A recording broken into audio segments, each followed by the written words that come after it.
Bonjour à tous, bonjour à toutes. Pour la 5e année consécutive, le rendez-vous de l'installation et de la transmission depuis le Salon d'agriculture Nouvelle-Aquitaine. Nous sommes sur le plateau d'AgriWeb TV, au cœur du salon, au Parc des Expositions de Bordeaux. Cette année, la thématique de ce rendez-vous de l'installation de la transmission, agriculteur, un métier de goût, d'origine et de qualité. Cette conférence est le fruit d'un partenariat entre Aki.fr, média régional d'actualité, les chambres d'agriculture de Nouvelle-Aquitaine, le Crédit Agricole, les JA Nouvelle-Aquitaine, la coopération agricole, la SAFER, le Salon de l'agriculture Nouvelle-Aquitaine. Vous pouvez d'ailleurs retrouver sur le site internet Aki.fr 12 portraits de jeunes qui viennent de s'installer sous SICO comme signe d'identification de qualité et d'origine. Nous allons définir tout à l'heure avec nos invités ce qu'est un SICO. D'ailleurs, autour de la table aujourd'hui et à distance, nous avons Julien Rouget, juste à ma droite. Bonjour Julien. Bonjour. Vous êtes président de la commission régionale installation-transmission à la Chambre d'agriculture Nouvelle-Aquitaine. Jean-Marc Poit. Bonjour. Bonjour. Vous êtes kiwiculteur, président de l'association des kiwis de l'Adour, label rouge et IGP, c'est bien ça? C'est ça. Voilà, Didier Lalanne. Bonjour Julien. Bonjour. Vous êtes technico-commercial dans la branche volaille à la coopérative Terre du Sud. Tout à fait. Et enfin, en bout de table, Martin Roquecave, vous êtes producteur, jeune installé. Oui, bonjour. Tout à fait. En Fraises du Périgord, c'est bien ça? En IGP Fraises du Périgord? Installé en Fraises du Périgord, tout près de Périgueux. Très bien. À Sanillac. Notre-Dame de Sanillac. Exactement. Et puis à distance, on retrouve Teddy Gauvin, là, sur son exploitation dans la Vienne. Bonjour Teddy. Vous êtes éleveur de vaches limousines, label rouge, à Havaille Limousine. Mais ça s'écrit pas pareil qu'une vache limousine. C'est ça. Merci Teddy et à tout à l'heure. Bon, pour commencer, je pense qu'il faut quand même parler de la création et de la reprise d'exploitation agricole en Nouvelle-Aquitaine. Chaque année, c'est environ 1900 installations qui se font, dont 1300 par des personnes qui sont âgées de moins de 40 ans, sur des projets de plus en plus diversifiés à l'image des futurs agriculteurs. L'installation, la transmission, ce sont des enjeux sociétaux. Il y a un certain renouvellement des générations qui doit se faire, puisque d'après l'INSEE, les chiffres, une enquête parue en 2020, 55% des agriculteurs étaient âgés de plus de 50 ans et 13% de plus de 60 ans. Donc ça veut dire qu'il y a quand même un renouvellement à faire. Près de la moitié d'entre eux vont d'ailleurs partir à la retraite d'ici l'horizon 2030. Julien, vous confirmez ces chiffres et ces enjeux assez importants? Tout à fait. On a toujours eu un enjeu de renouvellement des générations de manière très générale. Favoriser l'installation, la promotion des métiers de l'agriculture. Mais là, c'est vrai que le choc démographique est vraiment très très important. Et il n'est pas dans 5 ans, il n'est pas dans 10 ans. Il est là tout de suite maintenant.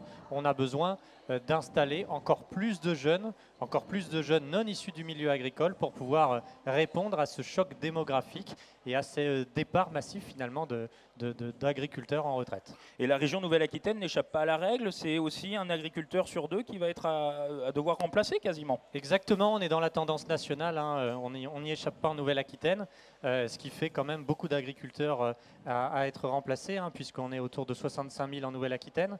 Donc ça fait un très gros potentiel d'agriculteurs à partir en retraite dans les prochaines années, d'où l'importance de se saisir encore plus de la diversité de nos agricultures et d'en faire la promotion auprès de tous les publics. Et donc on peut s'installer, il y a des installations qui se font quand même chaque année, on le voit, entre 1900 et 2000 finalement. Oui, on réalise 2000 installations par an, dont une bonne partie sont accompagnées par le réseau Chambre d'agriculture et par aussi d'autres réseaux aussi.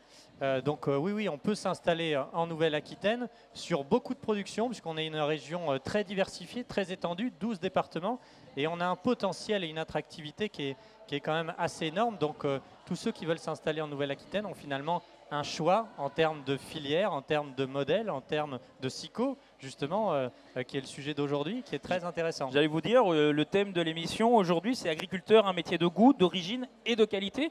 Sur ces SICO, pourquoi avoir choisi ce thème? Parce que c'était un choix collégial un peu. Pourquoi choisir ce thème?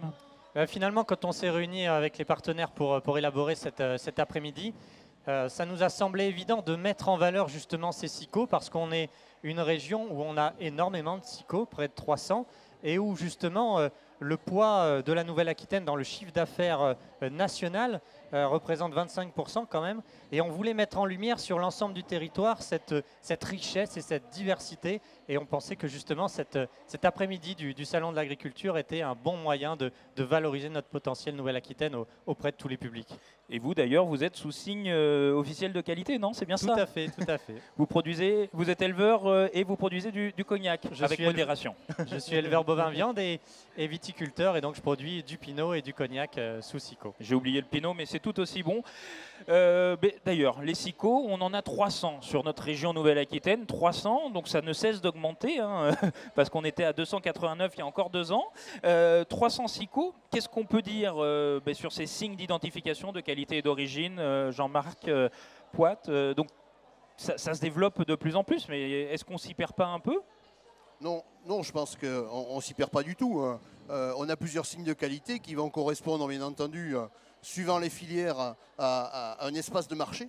On ne fait pas un signe de qualité pour faire un signe de qualité. On fait un signe de qualité parce que le travail qui a été fait en amont au niveau commercial va voir l'ouverture possible sur un signe de qualité. Par exemple, un label rouge va être une niche au milieu d'un marché. Ça ne va pas être un signe général comme une IGP par exemple, où là on a une protection territoriale et une identification territoriale. L'importance aujourd'hui pour le consommateur, c'est ça, c'est de s'y retrouver et d'avoir cette garantie, d'avoir un signe de qualité qui est à la fois reconnu par l'État, bien entendu, et par la Commission européenne pour les signes d'identité géographique, mais aussi qui sont contrôlés par un organisme certificateur. Et ça fait toute la différence avec une marque privée de grande distribution ou autre, où on a écrit des choses dans des cahiers des charges qui n'ont peut-être rien à voir avec la qualité, et surtout qui n'ont aucun service de contrôle derrière pour dire si c'est vrai. Vous allez parler d'ailleurs des cahiers des charges. Ça implique quand même un certain suivi. Est-ce que c'est compliqué d'être sous SICO aujourd'hui? Compliqué, non, parce que je veux dire, le monde agricole, c'est compliqué. Hein, les gens qui croient que dans l'agriculture, on n'a pas de contrôle et on fait ce qu'on veut, c'est absolument pas ça, et surtout en France, puisque n'oublions pas qu'on est l'agriculture la plus durable au monde pour la 3e année consécutive. Il faut pas l'oublier. Il faut le rappeler. Et dans tout ça, nos signes de qualité vont être accordés s'il y a toute une structuration autour de ce signe. C'est-à-dire que la première des choses, c'est le suivi technique. Et c'est très bien d'avoir des techniciens à côté de moi parce que c'est la base essentielle d'un signe de qualité. Avoir un accompagnement technique pour que l'agriculteur ne soit pas seul devant un marché et devant une production. Il est complètement accompagné par un service technique qui est complètement présent. Bon, de toute façon, les agriculteurs nouveaux installés nous en témoigneront tout à l'heure. Et bien sûr, Didier, vous nous direz également comment vous accompagnez ces agriculteurs. Petite question, les consommateurs s'y retrouvent au milieu de ces SICO parce que, quand on demande qu'est-ce qu'un SICO, on a l'impression d'être un peu perdu, quoi, finalement. Oui, alors c'est vrai que le plus reconnu aujourd'hui, c'est le label rouge. Le label rouge et ensuite le signe biologique, le bio. Même si aujourd'hui, sur le bio, on sait qu'on a du bio qui arrive de l'extérieur et qui... Bon, il y a un débat qui va voir le jour et qui va bien falloir mettre un petit peu d'ordre là-dedans. Voilà. Mais sur le label rouge, il est reconnu. Le consommateur sait reconnaître le label rouge. Le label rouge, il faut rappeler que c'est la garantie d'une qualité supérieure par rapport à un produit standard. Derrière, après, ce sont tous les signes qui vont garantir une origine. Et on sait, on l'a vu depuis 2 ans avec le Covid, que le consommateur est rassuré quand il sait que ça vient d'une zone de production, une zone qu'il connaît, une zone qu'il reconnaît. Et ces signes de qualité permettent justement de garantir cette origine. Et c'est capital dans la relation à la fois producteur, client et consommateur. Parce que le producteur, souvent, son client, ce n'est pas le consommateur, c'est bien le distributeur. Effectivement, mais est-ce que c'est compliqué de s'y mettre en SICO? Quand on s'installe, c'est beaucoup plus simple? Est-ce que les démarches sont pas un peu lourdes? Est-ce qu'il y a un temps d'adaptation? On le voit notamment pour le bio, où il faut 3 ans de... Pour un agriculteur, c'est pas compliqué, puisqu'il a déjà tout le travail qui est fait par l'organisme de défense de gestion qui tient le signe. Donc il lui suffit de rentrer et de s'adapter au cahier des charges. Il est suivi par un technicien qui va l'aider à suivre ce cahier des charges. Donc c'est pas compliqué. Pour le bio, effectivement, il y a ces 3 ans de conversion. Alors après, bien sûr, on va avoir aussi des signes de qualité qui vont avoir besoin d'évoluer. On le sait. On en parlera peut-être tout à l'heure avec la fraise du Périgord. On a des difficultés aujourd'hui sur certaines productions qui, à une époque, étaient une valeur ajoutée avec une pénibilité sur certaines filières. Aujourd'hui, on sait bien qu'il va bien falloir tenir compte de la démographie agricole et ramener de la facilité au travail pour tous ces gens-là. Donc on a besoin de faire évoluer certains cahiers des charges. Il y en a plusieurs comme ça, mais il y a aussi de nouveaux cahiers des charges qui arrivent où on est sur vraiment des dynamiques assez exceptionnelles et un confort de travail qui est un peu retrouvé pour l'agriculteur. Et vous êtes aussi kiwiculteur, vous êtes président des Kiwis de l'Adour. Parlons un peu de votre filière. Les kiwis, vous êtes dans une démarche SICO, IGP, Label Rouge. Racontez-nous un peu l'historique de cette démarche. La filière kiwi, elle est passée par une crise, comme beaucoup de monde, dans les années 80. En fin d'année 80, tout le monde avait planté des kiwis dans un marché désorganisé. Vous arrivez à une crise en suivant, hein, c'est pas compliqué. Dès l'instant que l'on met plus d'offres que de demandes, vous allez à la crise. Et à ce moment-là, nos anciens ont décidé de déposer un label rouge. Et c'est vraiment ce label rouge qui est venu mettre de l'ordre dans tout le marché. Et c'est aujourd'hui le label rouge qui tire toute la filière parce qu'on a amené une garantie pour le consommateur d'avoir un produit qui se maintienne dans le temps, qui a un goût qui reste maintenu dans le temps et une garantie d'avoir un produit qui ne se perd pas dans le panier de la ménagère. Parce que derrière, il faut que ça tienne, il faut respecter nos promesses. Quand on fait une promesse au consommateur, le signe de qualité, c'est toujours une promesse au consommateur. Bon, on le comprend. Donc, et il faut la respecter. Donc le consommateur s'y retrouve finalement assez facilement. Le label rouge, c'est vrai que c'est le premier label qu'on retrouve très vite dans la bouche des gens quand on parle de qualité. Mais si je vous disais que si on mettait tout notre kiwi en label rouge, ce serait une erreur fondamentale. Parce que derrière, on a aussi un espace de marché qu'il faut respecter, ce que l'on appelle la segmentation du marché. Et on n'a pas des bourses en face de nous, de consommateurs qui sont capables tous d'acheter un produit de haut de gamme comme le label rouge. C'est vrai. Bon, on va prendre un peu la direction de la Vienne pour un reportage. AgriWeb TV s'est rendu sur l'exploitation de Teddy Gauvin, qu'on va retrouver juste après à Havaï-Limousine. À 36 ans, il élève environ 85 mères de race limousine. Un rêve devenu réalité en 2019, puisqu'il a toujours voulu rejoindre l'exploitation familiale. Et depuis qu'il est à la tête de l'exploitation, il a déjà effectué quelques modifications. Vous allez le voir tout de suite dans ce reportage.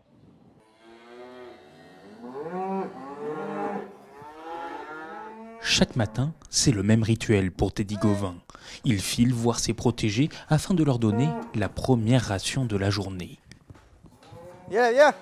C'est du maïs laminé. Donc là, il y a un peu de mélange d'aliments pour les broutards, parce que ça s'était mélangé au tas, vu que c'est la fin du tas. Mais autrement, elles ont une ration à peu près d'1 kilo de maïs laminé tous les matins. Et visiblement, elles en raffolent. Teddy Gauvin est agriculteur dans la Vienne à Havaï-Limousine. Il a rejoint dans un premier temps l'exploitation de son père en mars 2019 avant que ce dernier ne prenne sa retraite. Auparavant, il avait effectué 4 années à la ferme en tant que salarié agricole. On fait 388 hectares, dont 200 hectares de céréales, avec aujourd'hui entre 80 et 85 vélages sur la ferme. Avec vente de génisses, vente de broutards et vaches d'engraissement. Depuis son installation, il a remis à son goût la ferme familiale. Il a arrêté l'entreprise de travaux agricoles et ralenti l'activité céréalière. Teddy Gauvin a également développé le cheptel de Limousine, en passant d'une 50aine de vaches à plus de 80 aujourd'hui. Désormais, elles ont un petit plus, le label rouge. Je me suis labellisé en label rouge. Et j'ai intégré la filière Intermarché Carrefour, suivie par la CAVEB. C'est la CAVEB qui m'a orienté vers cette orientation, de façon à valoriser au mieux la viande et de faire partir de la viande quand le marché est un peu encombré. Moi, ce qui m'a poussé à le faire un peu, c'est valoriser au mieux la viande, essayer de vendre au maximum le plus cher possible. Et puis avoir un marché quand même qui se vend quand les marchés sont un peu encombrés dans les situations difficiles, dans les périodes un peu difficiles. À 36 ans, Teddy Gauvin a eu une autre vie avant de devenir agriculteur et de posséder sa propre exploitation. Même s'il revendique un CAP, BEP et un bac pro mécanique agricole, il a travaillé une dizaine d'années en tant que mécanicien, assistance et dépannage de poids lourds. Suite à un départ d'un salarié à la retraite, il a eu l'opportunité de revenir à la ferme, chose qu'il a toujours voulu faire. Disons que depuis tout petit, j'aimais ça. Je me suis toujours dit que plus tard, je serais agriculteur. C'est un métier qui est compliqué, hein.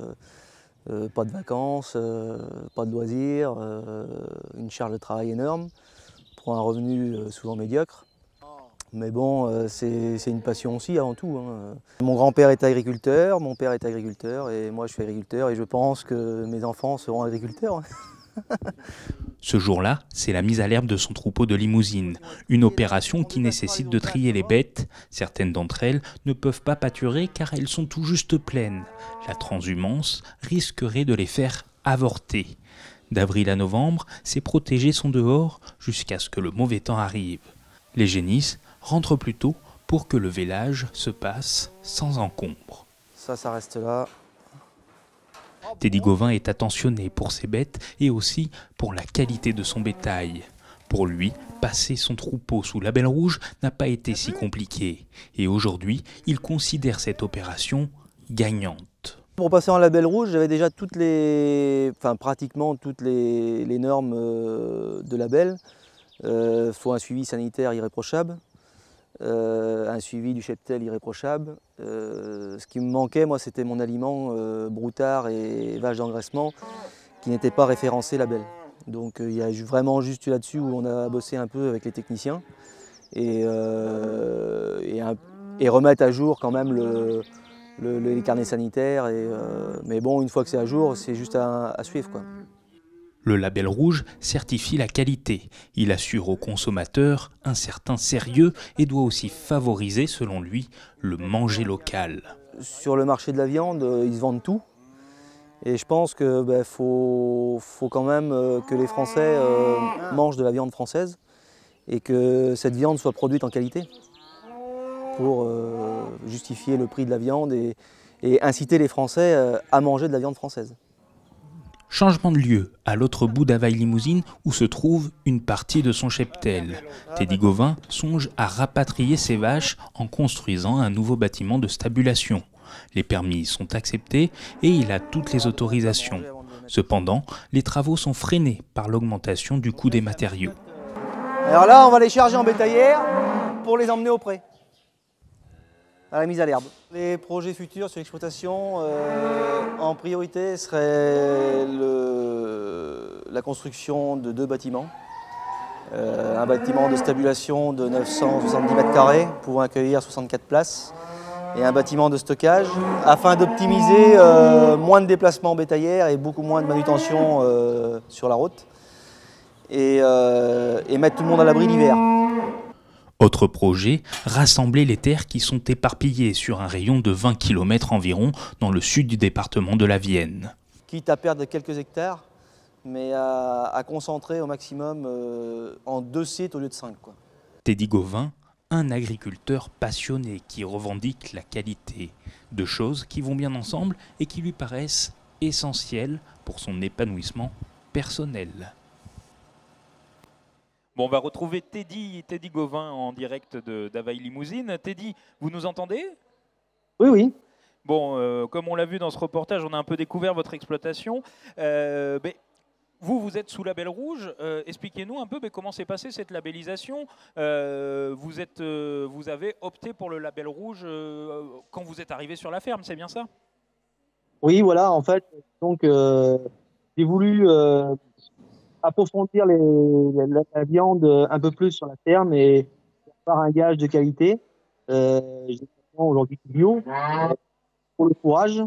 Donc les vaches mangent du fourrage bio en luzerne et en trèfle. Et c'est vrai que le label a amené du plus sur le prix de la viande. Ouais, j'allais vous demander qu'est-ce que vous a amené, qu'est-ce que vous a apporté ce label rouge. C'est du plus pour vous, c'est un engagement, Déjà, oui, un engagement, une satisfaction pour le métier. parce que je pense que produire de la viande de qualité, c'est un plus, surtout pour les Français aujourd'hui. Et en termes de tarifs, c'est vrai que on a une rémunération un peu mieux, quoi. Ouais, vous valorisez un peu plus votre production, c'est bien ça? C'est ça, c'est ça. Et ça permet d'écouler de la viande quand même quand les marchés sont encombrés, quoi. C'est vrai que le label rouge, en fait, vous apporte que du plus. Et puis, vous n'avez pas eu trop de démarches à faire pour devenir et passer cette labellisation? Non. Non, c'est vrai qu'après, j'ai été suivi aussi pas mal, hein, et je le suis toujours d'ailleurs, par les techniciens, et je les en remercie d'ailleurs, parce que c'est vrai qu'aujourd'hui, si on n'est pas suivi, c'est pas possible, quoi. Oui, les techniciens de la CAVEB, hein, c'est une coopérative qui est située en Deux-Sèvres. Justement, on a un technicien sur le plateau. Didier, ce suivi, il est capital. On en parlait tout à l'heure avec Jean-Marc. Quel est votre rôle, vous, en tant que technicien? Pour ce qui me concerne, donc moi je suis sur l'activité volaille. Oui. C'est notre quotidien, c'est notre travail quotidien. Donc c'est accompagner nos éleveurs pour tout ce qui est technique, tout ce qui est réglementaire, qui est relativement important, tout ce qui est démarche bien-être animal aujourd'hui. Donc en plus des cahiers des charges label, c'est vrai qu'on a plein d'autres démarches qui sont engagées et qui nous demandent aussi pas mal de traçabilité et d'accompagnement.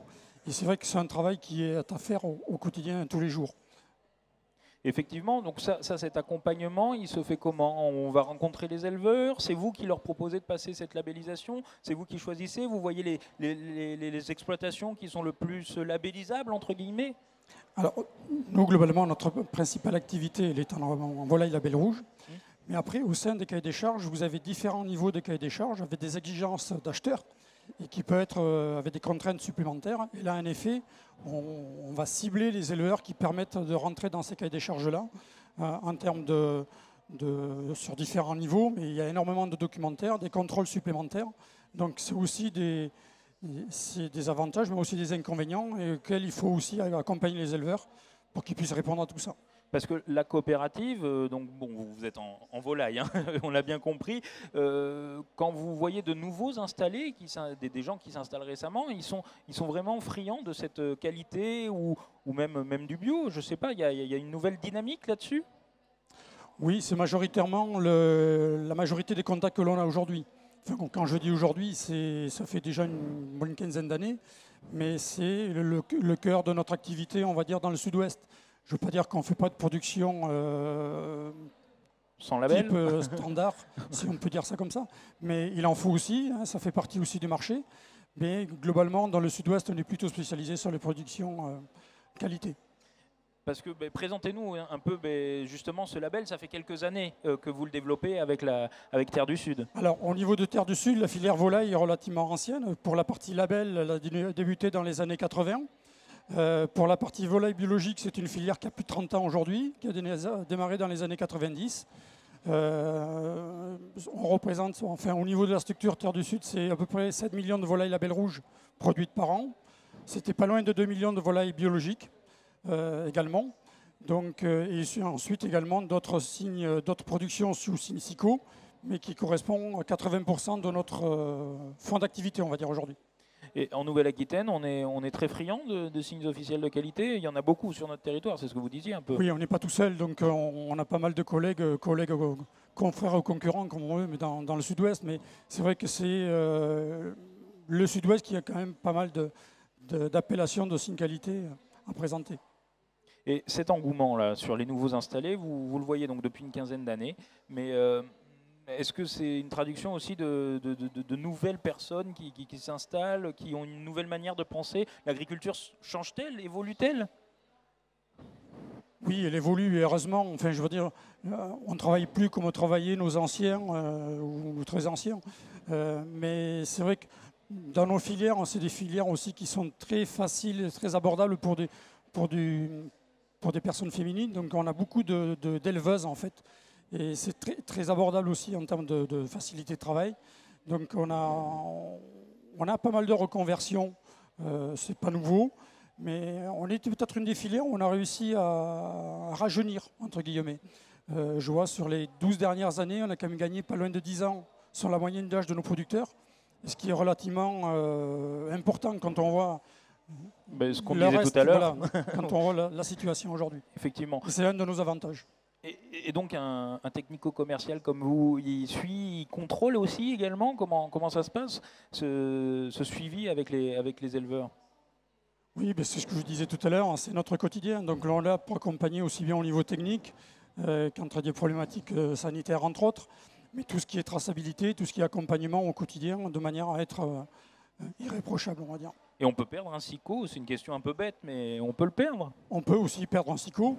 Je dirais qu'il faut quand même forcer pour le perdre, mais malheureusement, ça pousse pour dur. Mais donc, on évite ce type de situation, mais ça fait partie des choses qui peuvent arriver. Et vous disiez, 7 millions de poulets, c'est beaucoup sous SICO? Non, enfin, ça paraît énorme, mais à notre niveau, on est quand même un petit metteur en marché, on va dire, au niveau national. Voilà. D'accord, bon, mais très bien. Mais là, on va prendre la direction d'un autre éleveur que j'ai rencontré hier sur le salon de l'agriculture. Il était là pour une vente aux enchères. Il vendait d'ailleurs une bête sous label rouge et sous blason prestige. Et c'était Paul Jabouille. Il s'est installé en Charente. Vous allez l'écouter tout de suite. On se retrouve sur le salon de l'agriculture Nouvelle-Aquitaine à Bordeaux avec vous, Paul Jabouille. J'explique, on a enregistré l'émission parce que vous êtes là pour une vente aux enchères, blason prestige, voilà. Mais vous êtes surtout un jeune installé. Vous êtes installé le 1er janvier 2021 en Charente, à Chasseneuil-sur-Bonnieure. Bon, Paul, expliquez-nous un peu ce projet d'installation. Moi, mon projet, ça a été simple. J'ai fait mes études dans un lycée agricole à côté de Limoges. J'ai un bac +2 et à la suite de ces études, je me suis installé, j'ai créé une société agricole avec mon père, donc sur une superficie de 200 hectares, où on élève 140 vaches de race limousine, qu'on élève essentiellement pour la viande, notamment en produisant des vaches comme celle qui est aujourd'hui au salon. Bon, on est là aujourd'hui pour parler d'installation, de transmission. Vous êtes installé, donc on parle en cadre familial finalement, puisque vous êtes l'aîné, du moins l'aîné, vous êtes la 4e génération d'agriculteurs, c'est bien ça? C'est ça, moi je suis la 4e génération depuis mes arrière-grands-parents, donc on va dire que je ne crée pas l'exploitation, moi je cherche à la développer, donc c'est pas moi qui ai eu le rôle le plus difficile à jouer. Oui, mais comment dire, il y a beaucoup de fils d'agriculteurs qui ne veulent pas forcément prendre la succession de leurs parents. Vous, finalement, le chemin était tracé? C'était une passion que j'ai, c'est toujours une passion que j'ai depuis que je suis tout petit. Et c'est pas, comme j'aime dire, c'est pas un travail, c'est pas un métier, c'est un métier passion. Et puis, nous, on parle aujourd'hui d'installations assez spécifiques sous signe officiel de qualité. Oui. Expliquez-nous les spécificités de votre exploitation. Et puis, ça date pas d'hier, finalement, ça fait longtemps que vous êtes, je crois, sous label rouge. Ah oui, ça fait très très longtemps. Mon père avait commencé quand il s'est installé. Mes arrière-grands-parents, mes grands-parents avaient commencé un petit peu dans cette démarche-là. Alors, c'était pas les labels à l'époque, c'était un peu le même topo. Donc ce label, c'est régi par un cahier des charges très strict, sans OGM, sans tout un tas de produits. Il faut consommer des céréales françaises, toutes ces choses-là. Et donc tous les ans, on a une qualification à avoir. C'est renouvelé tous les ans. On est contrôlé régulièrement pour savoir, par des organismes qui s'appellent CahiSud, qui nous contrôlent pour savoir si on respecte bien le cahier des charges. Et donc finalement, ces signes officiels de qualité, qu'est-ce que ça vous apporte, ce label rouge? Il vous apporte un plus quand même sur l'exploitation, je suppose? Exactement, c'est une plus-value économique sur les animaux. Et puis c'est aussi une éthique de travail. C'est-à-dire, dans le quotidien, vous faites attention à... On fait attention à, mais déjà, une chose primordiale, c'est le bien-être animal. Ça, c'est une chose qui nous qui est chère à tous les éleveurs, quel que soit l'animal. Et puis l'alimentation, qu'elle soit de bonne qualité, qu'elle soit respectée par rapport au cahier des charges. C'est une philosophie, c'est offrir aux consommateurs, je m'entends, mais c'est permettre aux consommateurs de pouvoir acheter de la viande de très très haute qualité française.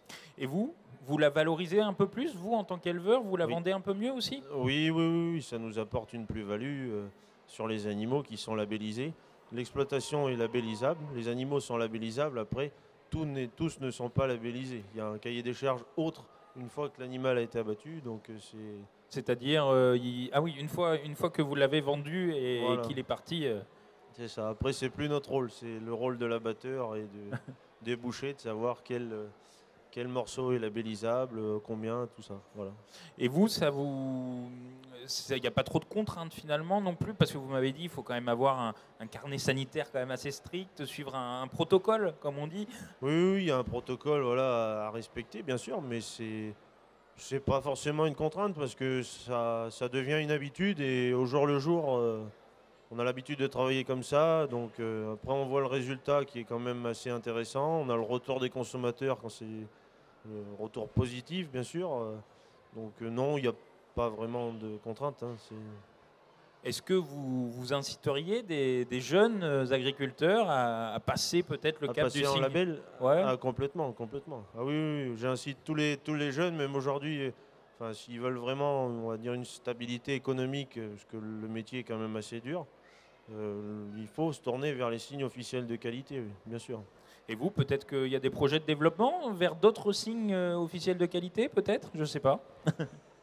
Il y en a toujours. Tout au long de sa carrière, il y a des projets de développement. Si on veut se maintenir, si on veut que l'exploitation, l'entreprise perdure, il faut avoir des projets comme ça, oui. Oui, tout à fait. Quelques idées, vous, de développement, justement, vous arrivez avec, j'allais dire, de la jeunesse, de la fraîcheur sur l'exploitation? Essayer de faire labelliser le plus d'animaux possible, hein, le plus de kilos de viande possible. Ça, c'est un objectif de tous les jours, mais je ne sais pas si on y arrivera un jour, mais ça... il ne faut pas en douter. Voilà, c'est ça. L'espoir fait vivre. Exactement. Après, qu'est-ce que vous pouvez conseiller aux jeunes sur les signes officiels de qualité? Bon, en limousine, on voit le label rouge, mais il y a d'autres signes aussi qui respectent un peu le bien-être. Oui, il y a d'autres signes officiels de qualité. Alors après, c'est surtout en fonction des régions, en fonction des départements, c'est propre à chaque territoire. Donc moi, je ne m'avancerai pas là-dessus parce que je connais que ce qui se fait chez nous. Mais après, il y a d'autres signes officiels de qualité pour différentes productions, que ce soit le veau sous la mer, les choses comme ça, ou même en ovin, en porcin, toutes ces choses-là. Oui, il y a tout un panel de signes officiels de qualité. On peut travailler. En tout cas, merci d'avoir témoigné là sur cette émission. Merci à vous. Installation, transmission. Et puis, on vous souhaite une bonne continuité. Là, on n'est qu'au début, ça se passe bien quand même. Ça va, très bien. Très bien, ça va. Bon, ça a l'air en tout cas. Oui. Merci. Merci à vous. À très vite. Au revoir. Cette interview a été réalisée hier à l'occasion de la vente aux enchères avec Paul Jabouille qui ne pouvait pas être sur ce plateau aujourd'hui. Bon, vous vouliez réagir là, sur le thème juste avant, Jean-Marc, sur le côté on peut perdre son signe de qualité. Oui, je crois qu'il a très bien précisé la différence entre le labellisable et le labellisé. Au départ, 100% est labellisable. À l'arrivée, il n'y a jamais 100% de labellisé. C'est-à-dire que le producteur ou l'éleveur, il va avoir tout le temps un déclassement de l'eau parce que ça ne correspond pas au cahier des charges. Pour X raisons, si je prends un exemple de ma filière en kiwi, si le kiwi a un défaut, à l'arrivée, à l'agréage, il sera sorti du label et il sera vendu en standard. Donc on a tout le temps de l'érosion, il ne faut pas croire que dès l'instant qu'on a le signe, tout est gagné. Non, c'est là que ça commence. Donc, j'ai envie de dire, si l'inconvénient du système, c'est ça, c'est qu'il faut être bon jusqu'au bout, parce que si on n'est pas bon jusqu'au bout, l'organisme certificateur, son vrai rôle, c'est ça, c'est de faire la police et de venir enlever tous les lots qui ne correspondraient pas, même sur un simple petit détail, au cahier des charges. Oui, Teddy, en direct de la Vienne, là, vous nous confirmez ça sur votre troupeau aussi, sur votre cheptel, vous avez aussi du déclassement, ça arrive?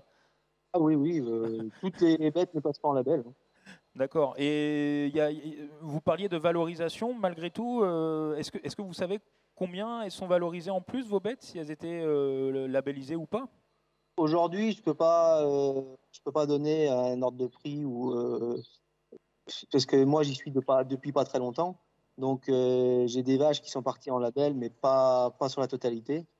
Donc, c'est vrai que je peux pas me retourner aujourd'hui sur le peu d'expérience que j'ai. Mais ça vous apporte quand même, vous avez l'impression d'être droit dans vos bottes, j'allais dire, si j'ose dire. Oui, et puis c'est une, comment dire, c'est quelque chose pour nous qui est qualitatif, quoi. On se dit qu'on essaie de faire de la qualité et de produire de la qualité pour le consommateur. Et vous me disiez, oui, la qualité pour le consommateur, justement, c'est essentiel. Ça vous apporte, ça fait partie du manger local, du mieux manger. C'est un peu ce que vous me disiez quand on s'est rencontrés. Oui, c'est ça, tout à fait. Pour moi, il y a beaucoup de viande sur le marché, aussi bien de la viande française que de la viande étrangère. Et j'estime qu'en France, faut faire vivre l'agriculture française et que les gens mangent de la viande française avec de la viande de qualité, quoi. Et oui, ça fait partie du mieux manger. C'est vrai que ça se confirme aussi avec le poulet. On va plus se tourner vers un poulet label rouge, mais le label rouge garantit aussi peut-être un côté français ou pas du tout, justement, c'est européen. Oui, alors après le label en volaille, c'est vrai que c'est une spécificité française aussi, hein. C'est un gage de qualité, mais c'est avant tout un mode de production qui est quand même principalement produit en France. Mais en effet, quand on parle de qualité, il faut aussi, je pense qu'il faut que le consommateur nous accompagne au quotidien là-dessus et être conscient que c'est pour la pérennité de nos exploitations, il faut aussi accompagner cette évolution-là. On ne peut pas nous demander de produire toujours mieux, d'être qualitatif, mais de ne pas nous accompagner aussi dans la démarche d'achat.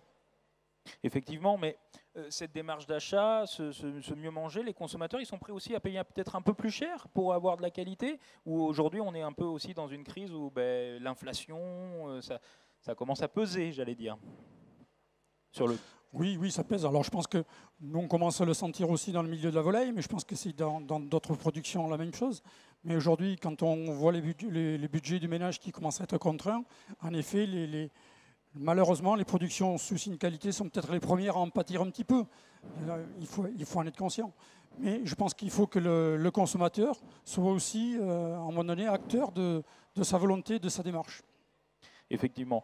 Bon, Martin, vous êtes sous IGP, c'est bien ça? Vous êtes à Sanilhac en Dordogne. On va voir tout à l'heure le reportage pour présenter un peu votre exploitation. Vous rejoignez un peu tout ça, l'IGP Fraises du Périgord, c'est bien ça? Ça vous apporte beaucoup? Vous, c'est pareil, c'est votre père, voire votre grand-père qui était sous cette IGP? Et ça fait 5 générations qu'il y a des fraises sur l'exploitation. L'IGP est apparu dès qu'on a commencé. Là où je les rejoins beaucoup sur le point de la qualité du produit, c'est sûr, mais les prix aujourd'hui se rejoignent entre des fraises qui ne sont pas IGP et des fraises IGP. Alors pourquoi on continue à les faire? Pour garder ce lien au terroir, ce savoir-faire. Mais très clairement, si aujourd'hui il n'y avait que la fraise du Périgord, je ne pense pas qu'on pourrait s'en sortir. Parce qu'il faut quand même se différencier. La fraise du Périgord, vous ne pouvez pas la produire tout au long de l'année. De toute façon, la fraise, on ne peut pas la produire tout au long de l'année, il faut le dire. Il y a quand même la fraise du Périgord, c'est une fraise qui est obligatoirement produite en plein champ, c'est-à-dire qui pousse dans de la terre. Certaines variétés sont autorisées dans le cahier des charges et on ne peut pas faire ce qu'on veut. C'est bien le but du cahier des charges. Il faut le respecter, sinon on perd l'IGP. Exactement. Donc il faut trouver un équilibre entre ce que nous apporte l'IGP. Aujourd'hui, même si on ne passe pas dans l'IGP, c'est-à-dire que les fraises seront peut-être vendues le même prix sans IGP. C'est là qu'il va falloir que nos pouvoirs publics nous accompagnent un peu mieux et nous donner les outils pour pouvoir continuer à produire des produits de qualité, mais aussi bien vivre. Parce que, comme l'a dit monsieur tout à l'heure, il va falloir faire évoluer peut-être les cahiers des charges dans certaines productions. Bon, mais moi je vous propose qu'on aille voyager du côté de Sanilhac en Dordogne, juste au sud de Périgueux, c'est ça, entre Périgueux et sur la route de Bergerac. Sur la route de Bergerac, oui. Donc voilà, on va découvrir tout de suite votre exploitation. Martin Roquecave est installé depuis le 1er janvier 2021 sur l'exploitation familiale située à Sanilhac, au sud de Périgueux, en Dordogne. Le jeune agriculteur de 25 ans nous emmène sous ses serres afin de découvrir ses pépites rouges, autrement dit, ses fraises du Périgord. Ça ici, c'est une gariguette, une fraise du Périgord. Elle a été cultivée en plein champ, tout près de Périgueux. Pour pouvoir l'appeler fraise du Périgord, il faut suivre un cahier des charges qui montre une certaine qualité du produit, ainsi que du coup une meilleure valorisation du terroir, de notre production et du prix des produits agricoles. En 2004, la fraise du Périgord est la première fraise européenne à décrocher l'IGP comme indication géographique protégée, un sigle certifiant sa qualité, son origine et son goût unique. Je continue tout simplement parce qu'il y a une certaine reconnaissance de cette production, une reconnaissance de qualité du produit. C'est pour ça que j'ai envie de perpétuer la tradition. L'IGP fraise du Périgord garantit que les fruits sont cultivés en pleine terre, dans un territoire de prédilection.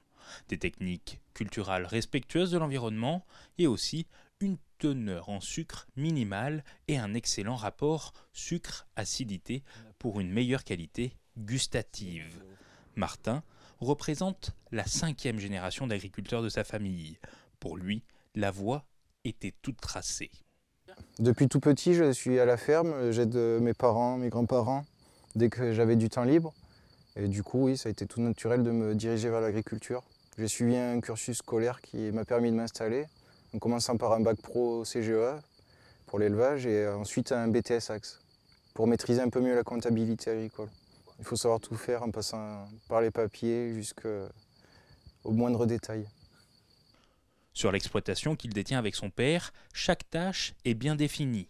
Lui s'occupe des céréales et gère la vente sur les marchés à Périgueux. Quant à son père, il s'occupe de la production de fraises et des vaches. Les fraises du Périgord, elles commencent fin mars, début avril, et elles vont durer jusqu'à mi-juillet environ dans ces eaux-là. Parce qu'on ne plante pas de remontante pour mieux gérer la maturité des produits. Ces pépites rouges sont très fragiles. Pour les récoltes, il faut une technique et surtout être délicat pour ne pas les abîmer. Dès qu'elles sont rouges, on peut les ramasser pour les consommer directement. Il faut être le plus précautionneux possible pour essayer de ne pas mâcher les fraises. Avec le 2 doigts, c'est le mieux. Après, on vient mettre la fraise à 90 degrés et tirer tout simplement, et elle est ramassée. Après, on peut la déguster. Et la gariguette, c'est une fraise précoce, c'est-à-dire qu'elle arrive assez tôt dans la saison. Elle a besoin de peut-être un peu moins de soleil pour arriver à maturité, et du coup, elle a une pointe d'acidité, ce qui en fait tout son charme. Voilà, très très bonne. Pour produire des fraises sur une période plus longue, mais aussi pour le confort de ceux qui les récoltent et les travaillent, il y a également des fraises hors sol. Ça permet de travailler debout, de réduire la peine de travail, et de faciliter les opérations culturales pour la taille, pour le ramassage, tout simplement. Voilà. Elles ne peuvent pas bénéficier de l'IGP parce qu'elles ne poussent pas en plein champ. Ça viendra peut-être, on ne sait jamais. Contrairement à ce qu'on pourrait penser, les fraises hors sol, quand elles ne sont pas chauffées, comme ici, elles sont plus tardives que les fraises plein champ. Donc elles arrivent après. Dès que les fraises plein champ se finissent, les fraises hors sol prennent le relais. Hormis les fraises sur l'exploitation, il y a également des limousines, 25 mères. Le dernier veau est âgé d'une journée à peine.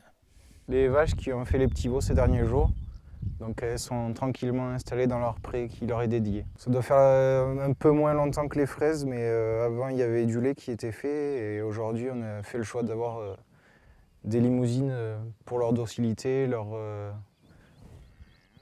leur facilité de vélage. Et on peut du coup les nourrir avec les aliments qu'on arrive à produire sur la ferme. Au total, les Roquecaves produisent plus de 50 tonnes de fraises dans 6 variétés. Ils en écoulent d'ailleurs 5% en vente directe. Le reste, Martin et son père l'envoient à la coopérative. Martin, donc voilà, on a un peu voyagé en Périgord, on a quitté le salon de l'agriculture. Martin, donc ça, vous me disiez un peu avant, c'est quand même l'IGP Périgord, c'est compliqué, c'est ce que vous me disiez un peu. Oui, il ne faut pas croire que tout est rose quand on entend parler de produits avec des labels de qualité. C'est vrai qu'il y a forcément des mauvais côtés. Mais nous, par exemple, pour la fraise, c'est une pénibilité au travail qui est plus importante que hors du cahier. Oui, parce que là, c'est ce qu'on l'a vu, vous avez quelques fraises hors sol. Oui. C'est beaucoup plus simple parce qu'on voit que vous êtes à hauteur pour ramasser les fraises, alors que vous êtes un peu plié en 4 dans le tunnel pour les fraises IGP, finalement. Et oui, exactement. Oui. On parle souvent aujourd'hui en agriculture du bien-être des animaux, mais il faut aussi penser au bien-être des personnes. On pense au bien-être de nos salariés aussi, oui. Ah ben, je vois que tout le monde acquiesce à la table. Jean-Marc, vous pensez qu'il faut un peu évoluer, les IGP ont besoin d'évoluer, des petites mises à jour, comme on dirait aujourd'hui? Oui, alors on a certaines IGP qui sont un peu historiques, et notamment la fraise du Périgord en fait partie. À l'époque où ce cahier des charges a été monté, la vraie plus-value, c'était vraiment ce terroir Périgord. Et c'est ce lien causal direct à la terre. Bon, aujourd'hui, on sait qu'en fraise, l'histoire de la fraise, elle a été très très impactée par la fraise espagnole qui est arrivée il y a une quinzaine d'années où il y avait des camions qui brûlaient sur la frontière à côté de Perpignan. Donc il y a eu différents cahiers des charges qui se sont montés, et notamment des labels rouges. Lot-et-Garonne a un label rouge aujourd'hui sur de la fraise hors sol. Ce label rouge est une vraie valeur ajoutée, où il y a un vrai... vraiment, ils vont chercher le haut du panier et vraiment la niche qu'ils peuvent exploiter. L'IGP Périgord a fait évoluer son cahier des charges, notamment en intégrant la surgélation, ce qui a permis de réguler un peu leur marché, puisqu'ils ne sont plus sur de l'ultra frais, parce que la fraise, on est sur ce qu'on appelle de l'ultra frais, donc ce qui n'est pas vendu aujourd'hui est perdu, quoi, hein. Donc il faut réguler ces marchés. La surgélation fait partie justement de ces problématiques. Bon, mais on voit bien aujourd'hui que ce n'est pas suffisant. Peut-être que ces signes-là, aujourd'hui, arrivent au bout d'un système, parce que la main-d'œuvre devient compliquée à trouver, la pénibilité du travail, et il l'a très très bien dit, on ne peut pas demander du bien-être animal et ne pas avoir un bien-être du producteur. Donc il faut sans doute que ce cahier des charges évolue demain. On y arrivera, hein, ça se fera tout seul, hein, mais on voit bien déjà au niveau de la dynamique du signe, il y a d'autres signes, hein, comme ça, hein, je pense notamment à une carotte de créance, où c'est la même chose, c'est à 4 pattes par terre à ramasser de la carotte. Bon, voilà, il y a des cahiers des charges qui vont avoir besoin d'évoluer. Le marché le demande, parce que c'est toujours le marché qui le demande. Il faut partir du marché, pas partir de la production, partir du marché. Et Martin, vous confirmez, c'est plus valorisé. Vous parliez tout à l'heure, là, j'ai pas très bien compris, sur la valorisation de vos fraises du Périgord. Vous arrivez à valoriser autant l'IGP que les fraises qui ne sont pas, qui sont produites à côté en hors sol, finalement? Aujourd'hui, on retrouve un écart de prix qui est très peu significatif entre les deux productions. Alors pourquoi s'embêter à faire une production de qualité, certes, mais qui, au final, a moins d'intérêt à être produite que du hors-sol? Vous êtes en train de me dire... Là, je parle que financièrement. Après, Oui. du point de vue de l'éthique de l'agriculture, c'est sûr que je suis fier de continuer à faire de la fraise du Périgord. Oui, vous allez continuer, vous allez garder quand même une... Tant que je pourrai en faire, je vais en faire, oui. Voilà, parce que vous m'expliquiez, la fraise du Périgord, on l'a entendu dans le reportage, vous commencez grosso modo à la produire mi-avril jusqu'à juin-juillet, où là on peut encore respirer sous les tunnels, c'est ça? Oui, voilà. Et en plein été, dès qu'il commence à faire plus de 40 sous les tunnels, c'est très compliqué d'arriver à garder des fraises de qualité. Elles vont forcément couler, c'est très très fragile. Ça n'arrive pas en hors sol. Elles arrivent mieux à se rafraîchir. Et second point, si on veut continuer à faire des fraises plein champ, il faudrait qu'on puisse faire des rotations beaucoup plus longues. C'est-à-dire qu'il faudrait qu'on puisse défricher des bois, ce qui entraîne des travaux lourds. Tandis qu'une fois que les infrastructures hors sol sont faites, il n'y a plus qu'à changer les sacs et puis c'est beaucoup moins fastidieux. Il y a un peu de contraintes finalement sur les JP du Périgord, sur les fraises du Périgord, pardon. Oui. Il faut le dire. Mais vous il y a aussi des avantages. Ah bon, vos avantages alors, dites-les-nous. Nos avantages, c'est la reconnaissance au niveau du marché, hein, tout simplement. Oui, vous qui faites des marchés directement à Périgueux, vous voyez que le consommateur vient pour votre fraise du Périgord. Ah, c'est rare qu'on vienne nous demander de la fraise du hors-sol, hein, ça c'est sûr. Bon. Par contre, ils sont tout contents en début de saison de venir acheter les fraises du Périgord et de pouvoir venir les offrir à leurs voisins ou ainsi de suite. Directement à la ferme, j'en ai vu certains qui passaient aussi. Oui, c'est ça. Mais au niveau du goût, moi j'en ai goûté des deux, c'est pas la même variété, c'est ce que vous me disiez. Tout simplement, oui. C'est le goût et les couleurs. La différence, les fraises de plein champ ne sont pas forcément meilleures que celles du hors-sol et vice-versa. C'est juste ce goût là, qui est dû à la différence de variété, tout simplement. Mais vous incitez quand même les jeunes à s'installer dans votre coin, en IGP, fraises du Périgord, quand même, à perdurer, à garder ce signe de qualité, cette IGP? J'espère, oui. Il le faut absolument d'ailleurs, parce que dans mon coin, on remarque que les exploitations en fraises sont en train de beaucoup diminuer. Et peut-être qu'un jour, on va arriver à perdre la fraise en Périgord. Et là, il ne le faut pas. Il faut défendre un peu nos signes de qualité. C'est pour ça qu'il va falloir peut-être les faire évoluer pour justement encore plus les encourager à les faire. Allez-y Jean-Marc. Je vais rajouter une chose. L'évolution d'un cahier des charges, ça part toujours de la production. Ce n'est pas les pouvoirs publics qui font évoluer un cahier des charges, c'est bien la production qui le fait évoluer. Donc si demain les producteurs de fraises du Périgord veulent faire évoluer leur cahier des charges, c'est à eux à se mettre autour de la table et à le faire évoluer. Ça ne peut pas être les pouvoirs publics. C'est toujours eux qui ont la main, c'est eux qui sont responsables du signe. Et ça, c'est hyper important de garder ce contrôle. J'allais réenchérir. Est-ce qu'il y a de nouveaux signes de qualité qui peuvent arriver dans des filières là, de la région Nouvelle-Aquitaine? Aujourd'hui, le signe qualité qui est le moins employé, c'est la STG, la spécialité traditionnelle garantie. Alors bon, il y a les moules de Bouchot, pour ceux qui connaissent. Oui. Mais après, on n'a pas beaucoup de dossiers qui ont été au bout, parce qu'en fait, on se rend compte, dès que l'on rentre dans les mécaniques, que tout le monde se dit traditionnel, mais on a un peu de mal à aligner 10 recettes identiques. Et donc, forcément, on bute devant un problème, c'est qu'il y a toujours une petite variante en fonction du quartier, de la zone ou du village. Donc, c'est le problème qui fait qu'aujourd'hui, ce signe ne se développe pas. Après, est-ce qu'il y aura d'autres signes qui vont arriver? Je ne pense pas, mais bon, on a une grande pression environnementale aujourd'hui. Donc, dans tous nos cahiers des charges, on fait rentrer des mesures agro-environnementales. En fait, on écrit dans nos cahiers des charges des choses que l'on fait déjà sur nos exploitations. On ne fait rien de plus. Parce que tout ça, nos agriculteurs le font déjà en France. Donc, on n'a pas réinventé l'eau chaude. Je veux dire, ce que l'on écrit aujourd'hui, c'est la pratique quotidienne. D'ailleurs, le plus dur quand on va, puisque moi je siège à l'INAO et quand on va en commission d'enquête, c'est de faire dire aux producteurs ce qu'ils font. Je leur dis, vous n'inventez rien. Écrivez ce que vous faites. Et à la fin, quand on leur met en avant que tout ça c'est de l'environnemental, c'est l'environnemental, c'est l'environnemental, et ils se rendent compte qu'en fait, eh bien oui, leur cahier des charges, il a une vraie valeur ajoutée. Une vraie valeur ajoutée, une plus-value. En ces temps de crise, là, c'est quand même essentiel de pouvoir avoir cette plus-value, de proposer cette plus-value aux clients, aux consommateurs. Je vous ai parlé tout à l'heure d'une segmentation de marché. Il est clair qu'on aura toujours un premier prix. Parce qu'il va falloir toujours amener un produit au consommateur qui n'a pas les moyens. Mais on a toujours, malgré la crise, des consommateurs qui ont plus de moyens et qui veulent se faire plaisir. Alors peut-être qu'ils en achèteront moins souvent, mais ils se feront plaisir avec un produit qui est garanti et qui est contrôlé. Didier Lalanne, dans la filière volaille, vous confirmez qu'il y a une différence et une plus-value entre le label rouge? Vous savez à peu près ce que ça représente ou pas du tout? Oui, des écarts. On a énormément de segmentation aujourd'hui dans ce milieu-là qui s'opère depuis quelques années, mais c'est vrai qu'on a des écarts très significatifs entre une filière conventionnelle, on va dire, une filière label et une filière biologique. Donc entre la segmentation des produits, la segmentation de la présentation. Et on peut répondre à la qualité dans les différents domaines.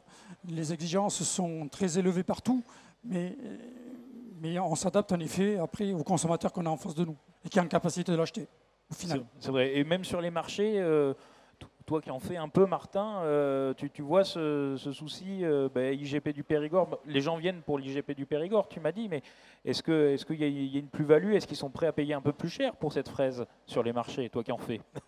Il y en a une certaine partie, oui, qui est prête à le faire, mais c'est vrai qu'on rencontre de plus en plus de monde qui préfère acheter, par exemple, une barquette de 250 grammes à une barquette de 500. Il va prendre moins de quantité, mais c'est vrai qu'il va y avoir cet attrait quand même. On réduit un peu la consommation pour payer moins cher, finalement. C'est ça. Bon, c'est un problème sociétal aujourd'hui. C'est vrai que c'est aussi un enjeu, voir tout ça. Après, est-ce qu'il y a vraiment des avantages en termes de débouchés, de prix, etc. Tu me l'as dit un peu tout à l'heure, mais en fait, c'est peu en t'écoutant parler, j'ai l'impression. C'est peu, mais c'est quand même présent. Il faut le souligner. En début de saison, partent beaucoup plus vite à l'export, au marché. Si on ne les avait pas, je ne pense pas que la fraise aurait cette image-là.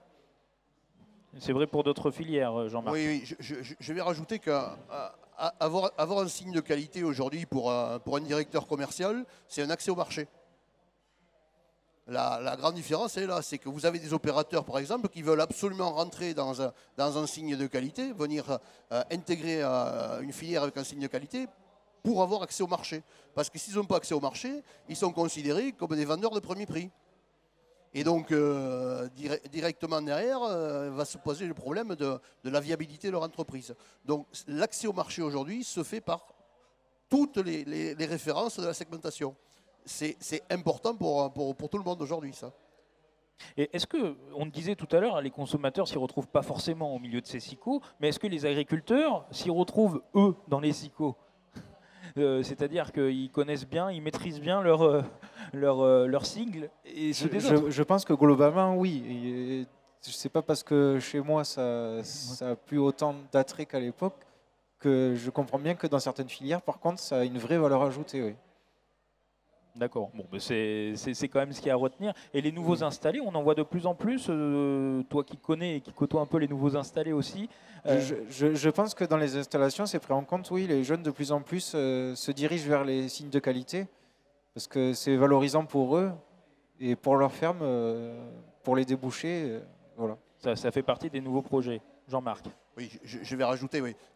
C'est important pour un jeune agriculteur parce que bien sûr, il rentre dans une filière organisée, il va être suivi par une technicité importante, il va être accompagné tout le temps durant tout son parcours, il va avoir un commerce maîtrisé, ce qui est important aussi.